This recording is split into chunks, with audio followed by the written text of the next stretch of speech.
Hi, my name is Mark Lewandowski, and today we're doing the very first video in a series called Mind Your Business.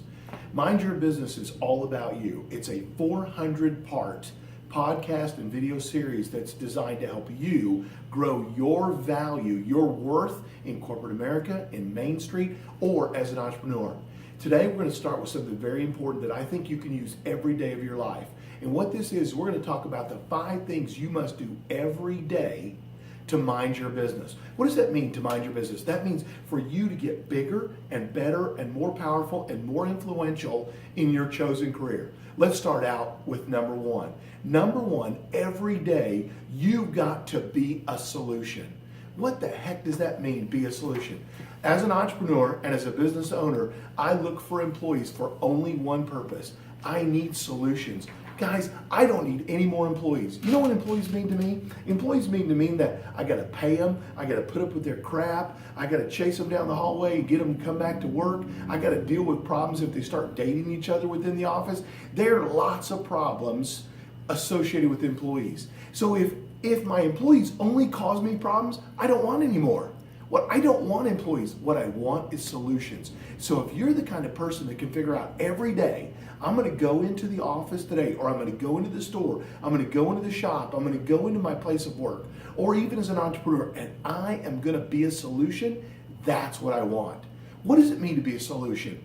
Solution means solve problems and provide value. That's what I need. Look for ways to help your boss accomplish their goals and their ideas, the things that are important to them. All right, let's look at number 2. Not only should you get up every day looking at being a solution, but number 2, get caught doing the little things. Every day that you come in to work, I want you to think about, what are the little things that I could do that'll make a big difference?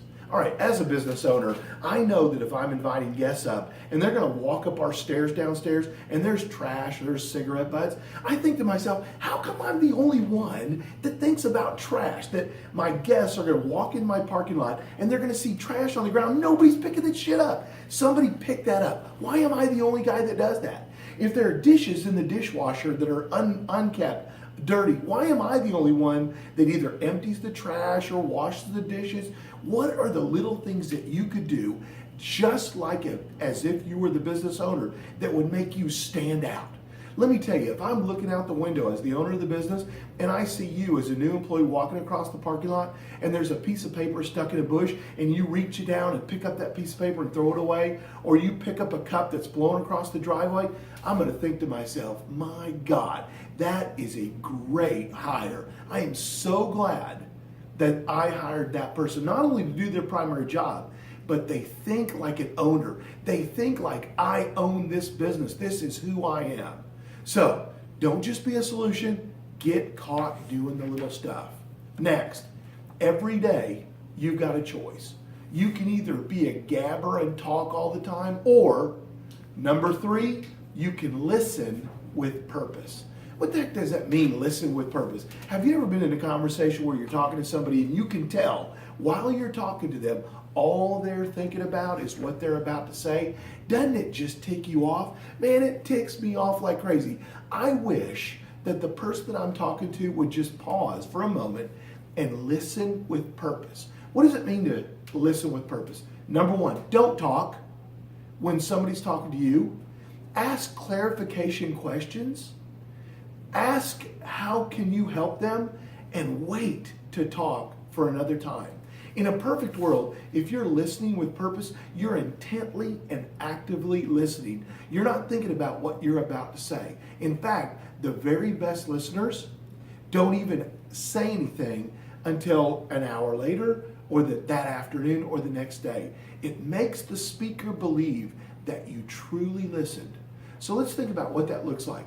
You're listening, you're intently focused, you pause only to ask for a clarification question, you repeat back what they said, you ask them, what is it that I can do to help you?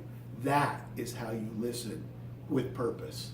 Next, if you're gonna be great, If you're going to grow your worth within an organization, not only do you have to be a solution, not only do you have to look to do the little things, not only do you have to be a listener, but next, you have to stick your head up just a little bit above the crowd.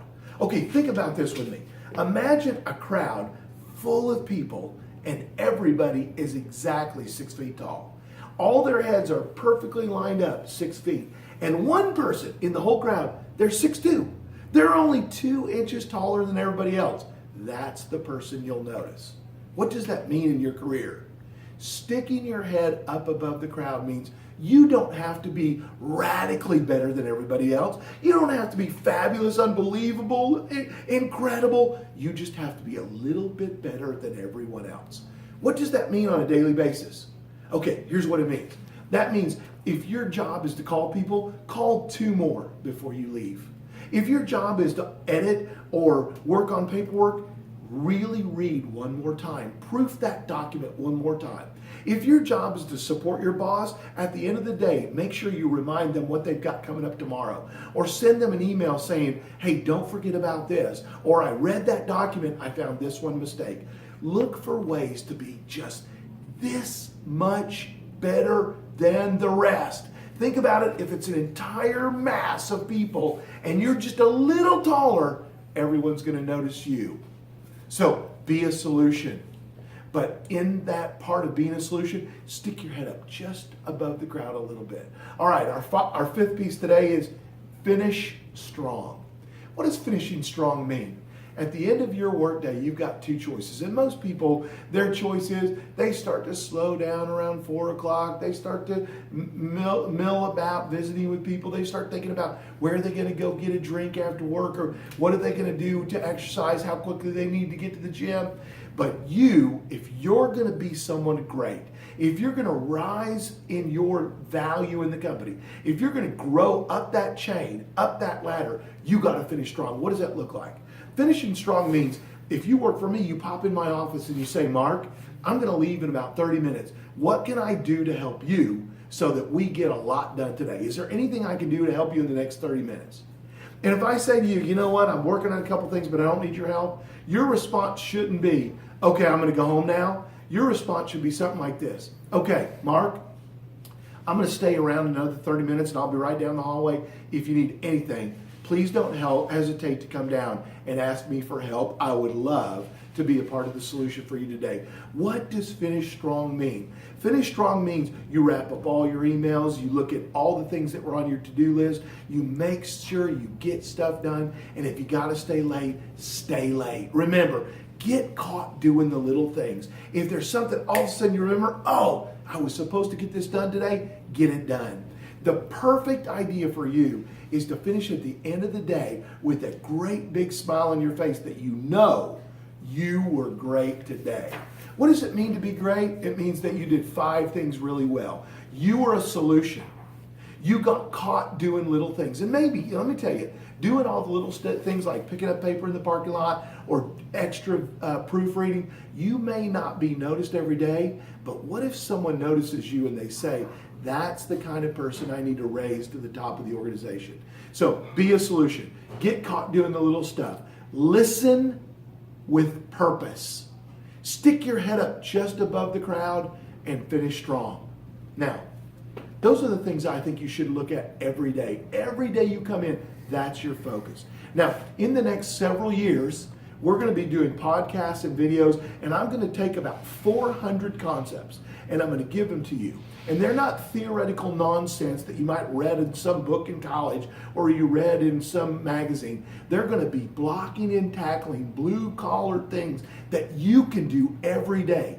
I'm going to teach you the tricks that allowed me to go from a kid with no money as a small entrepreneur to the top of the Fortune 100 list. As you can see behind me, we had a couple of good runs in which our companies went from little bitty nothing to big scalable businesses. And we did it, we had a great time, and we did it with the right rules. Today I wanted to share with you the first ones. And is it, what are the 5 things you can do every day to grow your value within the company? Before I'll close, I'll tell you this. You can find out information about me on LinkedIn. And you can find information about me all over the web. But what I want you to focus on are what are the concepts I'm trying to share with you. Out of my heart and out of my experience, I want to share those things with you. Have a great day and focus on those 5 things today, tomorrow, and all next week. I promise you it's going to make a difference.